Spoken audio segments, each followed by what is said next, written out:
How cool. Just new glasses, check those out. And me doing some film. So enjoy my runny nose. I thought I would show something a little bit different today.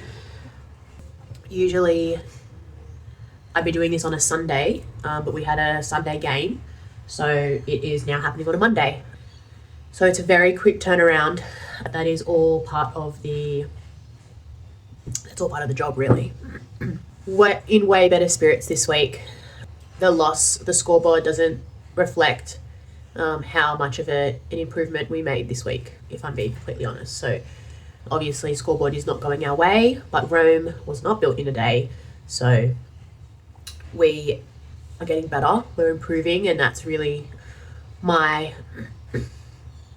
area of focus as of right now, because what we focus on will expand. So if I focus on highlighting the improvements more than the need to improve, ultimately my hope is that becomes contagious and that filters in to our team, because it's not just on me. As much as I set the vision, I know that it's actually way more powerful if it comes within the playing group. So part of my role as the head coach is to inspire our leaders and also inspire the wider group that we can do it and build that belief within ourselves, despite our first 3 rounds results. So generally what I'm doing, I already picked up some clips from last night and posted those online for the crew, or the flock, I should say, to have a watch of. I am not all the way through the game, and it's quite a big rush in a good way. Pressure is a privilege, so being able to work to that timeline, and I have that same expectation of the team as well. Obviously time is a valuable resource, so making sure that we're all being respectful of everybody's time. So the expectation for them is to make sure that they get their clips up as well before we get to training tonight, so that way I can review them and coaches can review them. We allow ourselves until Tuesday for individual review with Sunday games, but obviously with a Saturday game, which we don't have very many of this season, the expectation is that it's up by Monday, so that way we can be reviewing on Monday and into Tuesday. So a couple of big things over the weekend. I participated in 20 hours for 20 talk, and it is 20 hours sitting in silence in a 2x2 meter box with no technology. And my setup was a stretcher, sleeping bag, pillow, an esky with all my food for the day, or for the 20 hours, and a camp chair. There was approximately 200 people in the same warehouse as me, and throughout the day they did 4 major activities to break up the periods of silence. So from 4 a.m, that was when the first gong sounded. There was no clock. The gongs were there to let you know when an hour had passed, although I don't believe they sounded a gong every hour, because I only recall about 10 to 12, I think, keeping in mind I also was sleeping during some of that time too. But the first activity was a First Nations man came in with his didgeridoo and welcomed us to the land and shared a welcome song with his didgeridoo with us. The second activity we did was a note exchange portion of the day, where you could leave your square to exchange a note with another person that was in the warehouse, keeping in mind that you didn't know this person, and that was really beautiful. I exchanged a note with someone who I knew had a fairly similar experience to me about 6-7 months ago, and she came back, she returned, served a note, and it was quite poignant, I want to say, because I was lying, imagine this, I'm lying in my camp chair, not as you would usually lay, I was like this, like sideways like that, and she's come over and handed me a note, and then she was like, she essentially mimed like the gesture to come and hug me, and I'm looking at her and I was like yeah, come hug me. So when I finished my 20 hours, I reconnected with my friend that was there with me, but I also said to her, I was like, I need to go hug someone properly, and went and hugged the person that, I exchanged notes with, and it was really powerful. The third activity to break up the silence was an eye-gazing activity where you were allowed to leave your square, wander around and see if you could connect with anybody, and you would connect eyeballs, and then you would stand there and gaze into their eyes for as long as you could, as long as you wanted to, essentially. And the exit was hand on heart, little nod. That was very confronting for a lot of people. I gazed with 3 different people, and I distinctly remember my second person. There was a lot of like facial expressions, because it's quite confronting. And if you've ever looked directly into someone's eyes without saying anything, without physical touch, without a hug, without anything, it's very excuse the pun, but it's very eye-opening. So there was that, and then the last part was a breath work exercise. They had someone come in to do breath work, and there was actually there was a lot of things that went through my brain, my mind, during 20 hours, because 20 hours is a long time, but I did manage to get about 2-3 naps in there. Actually, what I'll do is I'll go and get the journal that I wrote in, so that way you can kind of see what was going through my brain. Because what I realized after 20 hours is that there were some people that were really struggling and that were visibly fighting through some demons going on in their brain, going on in their mind, their thoughts. And whilst I too had some beliefs, some thoughts that I challenged during that time, for the most part, I really came away thinking how grateful and feeling how so much gratitude for the garden that I have tended inside my mind. Because there was no point that I felt like I couldn't do it. There was no point where I felt like I didn't want to be there. There were, at the start, initially when we first went into when the first gong sounded, and probably within the first hour I was, there were a few thoughts that rolled around that were 20 hours is 20 hours is such a long time. Why would 20 hours is such a long time? How am I going to sustain myself for 20 hours in silence, not talking to anybody, no technology? Because I turned my phone off and they took my phone away, and I took off my watch and put that away as well, to really give myself the full experience of what it would be like.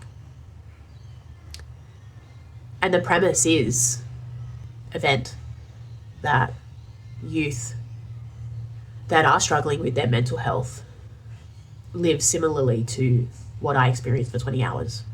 They live their life, maybe not literally in a 2x2 meter square, but in their bubble of their everyday life. And there might be people around and you can see people, but it is very isolating and you feel isolated.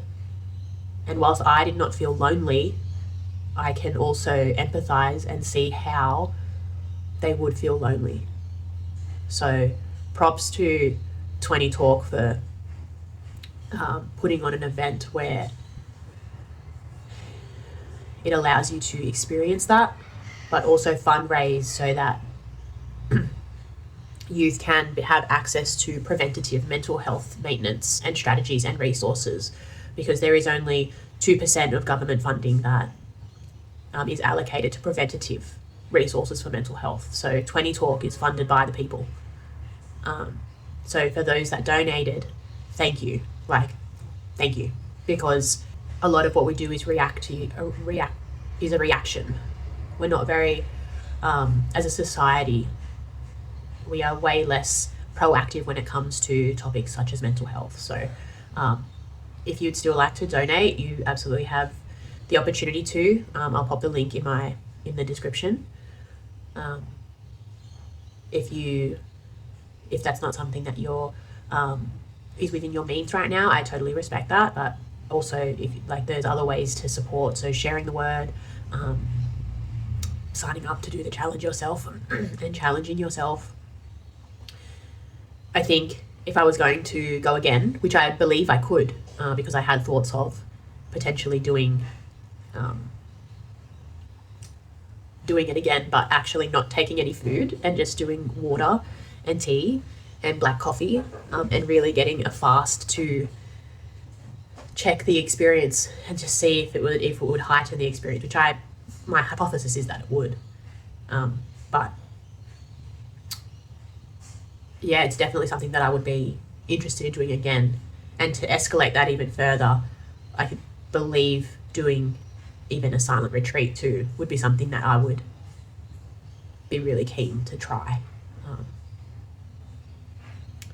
But let me go get my book, because I have a bit of a revelation to share with y'all.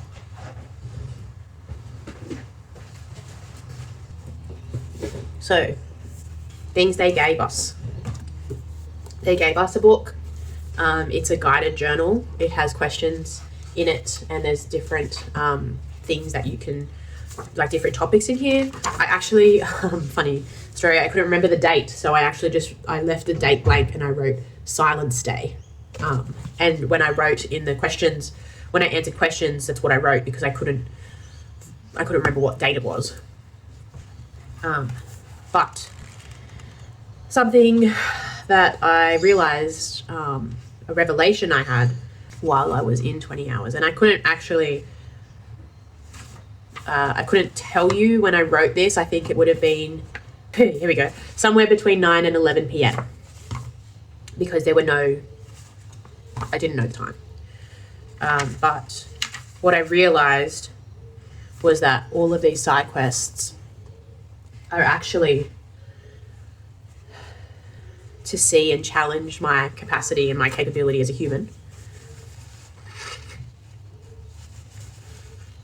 which I didn't know I would go in thinking about. And I think a lot of the things that I do in my life, or a lot of the things that I have done to this point, chasing excellence through sport, union, gridiron, rugby league, now coaching, it's all to challenge my capacity as a human, to challenge my thoughts of what I think is excellence or high performance, or I guess finding my edge, as in the edge of what I'm capable of. And that's, I think, what starting to sign up for all of these running events is about as well. Because I think if I'm constantly finding my edge, or constantly taking steps to find the edges in all the different aspects of my life, then that edge is going to grow and get bigger, and my human potential will get bigger. And that's essentially what I wrote in here. So doing all of these side quests to see and challenge my capability as a human. It's about finding the edge to all the different aspects of who I am. And I didn't know that was what I was going to get to in 20 hours, but it's also it was a really profound thought. And even now, as I share it, feeling a little bit vulnerable about that, but I just also thought what a privilege it was for me to have 20 hours to sit in a space where I could freely sit with my mind and explore all the things that came up in that time. Some things that did come up. How many songs can I list off the top of my dome? There are a lot of Olivia Dean songs. Gwen Stefani, Beyonce, Michael Jackson, Mumford & Sons, Two Door Cinema Club. I very soon got kind of bored with that, so I stopped that. Writing down the lyrics that I knew from Baby Steps from Olivia Dean, because that was rolling around in my head for approximately at least 30 minutes, probably twice in my head. So I was like, you know what, I'm just going to get this out on the page. I also delved into my why, especially with coaching, because just as it can be disheartening for a player to go through some significant losses, as a head coach, I definitely questioned myself. And so being able to sit and think about my why and really sit in that space of, well, what's it all for, was really important to me as well. I also had a thought of, well, am I getting out of this experience what I thought I was going to get out of this experience? I did go in with no expectations, so I didn't really have an answer to that. There was a lot of people watching, lots of people watching.